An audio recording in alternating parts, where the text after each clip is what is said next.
Welcome everyone to Reflecting on Personal Growth. Ava, as we begin, have you noticed specific ways you've changed in recent years? Self-reflection often uncovers shifts we didn't realize were happening. Absolutely, Leo. I've spent a lot of time lately reflecting, and I've realized I've become much more patient than I used to be. It's not something that happened overnight. It's been a gradual process of noticing my reactions and choosing to pause before responding. That's an insightful point. Research from Harvard shows regular self-reflection boosts emotional intelligence by 23%. Have you found particular moments that triggered this growth, or has it been more subtle? For me, it's been both. There have been big turning points, like challenging work situations, but also quiet moments journaling. I've learned to check in with myself, asking, "What have I been feeling lately?"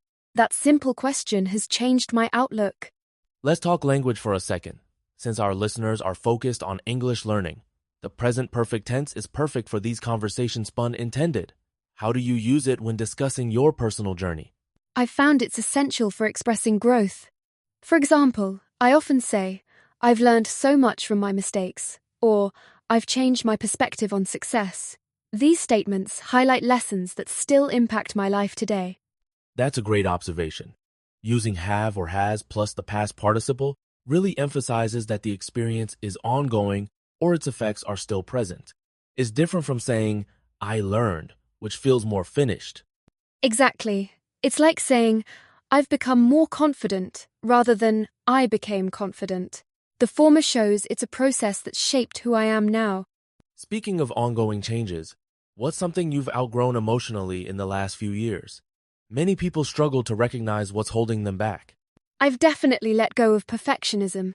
For years, I believed I had to meet impossible standards, but I've realized that embracing mistakes has made me more resilient. It's been liberating.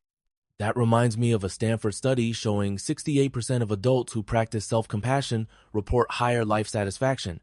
Have you ever noticed a shift in your self-talk as a result? I have. My internal dialogue has softened.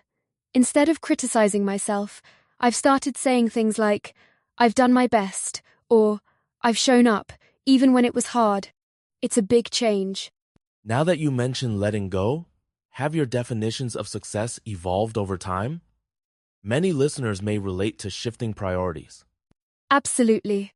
I've come to understand that success isn't just about external achievements. I've started valuing peace of mind, growth, and meaningful connections. It's a much richer definition now. It's fascinating how culture often equates success with status or wealth. But studies from the University of Chicago show people who prioritize purpose over money report 34% higher well-being. That really resonates with me.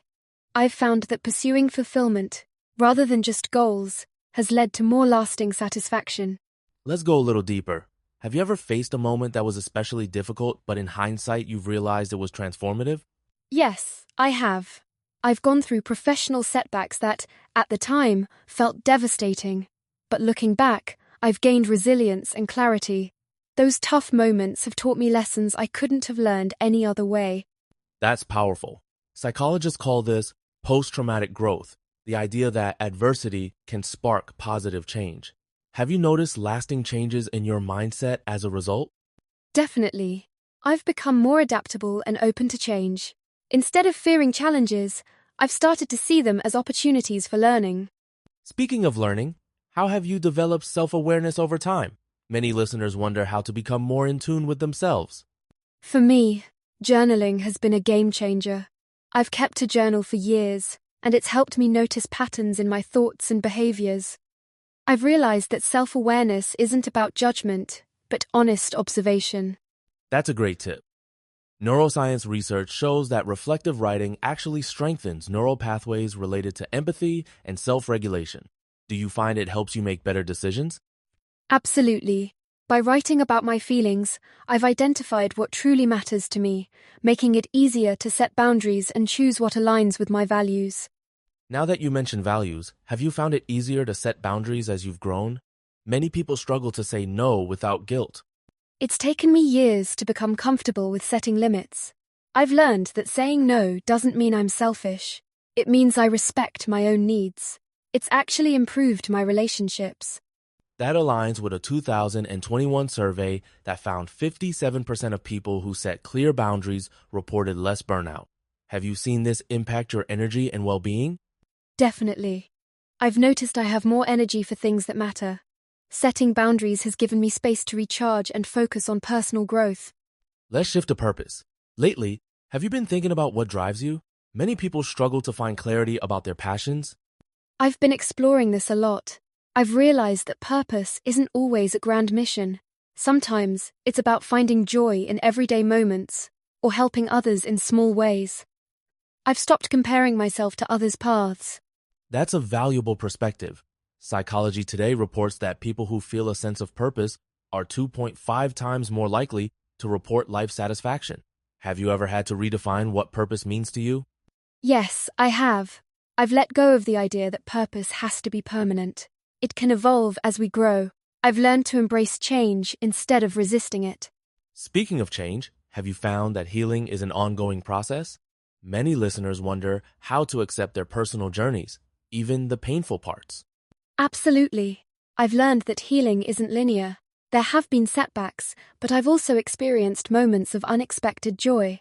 I've found clarity by accepting that growth sometimes comes from pain.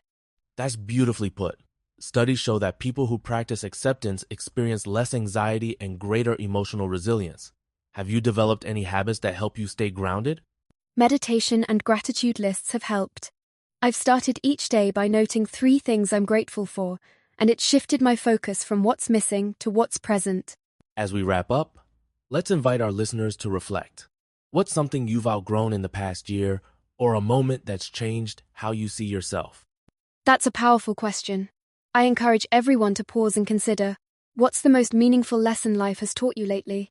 Reflecting on these can deepen your self-awareness and growth. And if you want to practice your English, try writing a journal entry about a defining moment. Use present perfect sentences like, I've realized, or I've found clarity. Remember, growth isn't always obvious. Sometimes it's as simple as noticing you've become more patient or kind. Celebrate those changes, they matter,